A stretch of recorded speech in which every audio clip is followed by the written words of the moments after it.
sudni ichidagi holatni ko'rsalaring, agar o'sha yerdagi kamera yozuvlaridan ko'rsalaring, nimadan noroziligimni bilasizlar. Sababi men hozir gapira olmayman. Chunki meni gapirishimga ham taqiq qo'yilgan.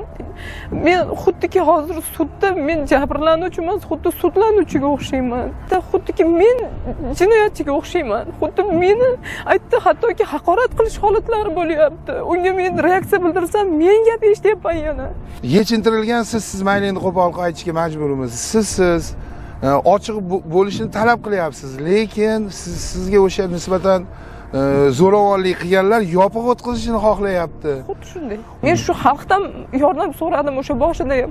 Menga oson deb o'ylaysizmi, internetga chiqib olib, ayol boshim bilan yordam beringlar deyish. Shuning uchun kurashyapman, bilasizmi?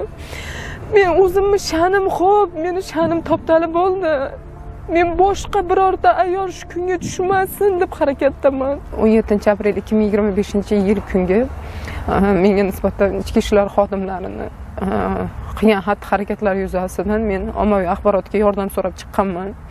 Bu masala bugungi kunda Quva tuman sudida ko'rilyapti, lekin men bugun aynan shu sud holatlaridan, jarayonlardan norozi bo'lgani uchun yana sizlarga yordam so'rashga majbur bo'lyapman. Yordamni administratsiya rahbari Saida Shavkatovnadan so'rayman, keyin Oliy sud rahbaridan so'rayman. Iltimos, menga yordam beringlar, chunki boshidan holat achinarli tus olyapti. Nimani sud jarayonlaridan mutlaqo noroziman men. Chunki sudni ichidagi holatni ko'rsalaring, agar o'sha yerdagi kamera yozuvlaridan ko'rsalaring, nimadan noroziligimni bilasizlar. Sababi men hozir gapira olmayman. Chunki meni gapirishimga ham taqiq qo'yilgan. Menga o'sha sud jarayonlarini siz aytishga, gapirishga taqiq qo'yilgan-a? Hozirda bilasizmi, mana ommaviy axborot vositalari chetlatilindi suddan. Yopiq vaj nimaga yopyapsizlar deb har gal men e'tiroz qilganimda tezkor xodimlarni bo'layotgan sudida ularda aytadigan gapi maxfiy hisoblanadi, keyin shu uchun sud yopiq bo'ladi deyishdi. Lekin biror marta u haqida gap so'z bo'lgan yo'q sudda. Unaqangi bir qaror yo bir nima haqida gapirilgan yo'q sudda. Ishonasizmi, shu tadbirda qatnashgan rahbaridan tortib 10 ta xodimi, 11 kishi jami ichki ishlar xodimi. Hammasi telefonni yo sotib olgan, yo yo'qotib qo'ygan, yo jiyaniga bergan. Holat ichkarida o'sha ichki ishlar boshqarmasining ikkita bosh yuristlari, men o'sha ochiq holatdagi sud haqida gapiryapman, oydinlik kiritib ketay. Chunki ertaga hali bu murojaatim menga muammo bo'lishi mumkin. Men xuddiki hozir sudda men jabrlanuvchi emas, xuddi sudlanuvchiga o'xshayman. Ertaga jarayonlar haqida na gapiraman, na birorga aytalaman uni ichini. Umumiy qilib aytadigan bo'lsak, mana sud ketyapti chorshanba va juma kunlari, to'g'rimi? Quva tumanida. Oldingi sudda mana juma kuni sudda, endi uni aytsa bo'lsa kerak, siz hattoki sud zalidan haydalibsiz. Nimaga? Sud zalidan haydalganimning sababi, men sudyaga haqiqatan ham ko'p e'tiroz qildim. Bilasizmi, men hatto qonunlarga ham qarab chiqdim, e'tiroz qilishga haqqim bor ekan. Qaysiki ma'noda advokatlar, ularda advokati xohlagan paytda turib e'tiroz qiladi. Ruxsat ham so'ramaydi. Oliy sud ko'rsa, shunday kamerani ochib ko'rsa, o'sha tek narsalarni ko'rsa, o'zi tushunadi nima demoqchiligimni.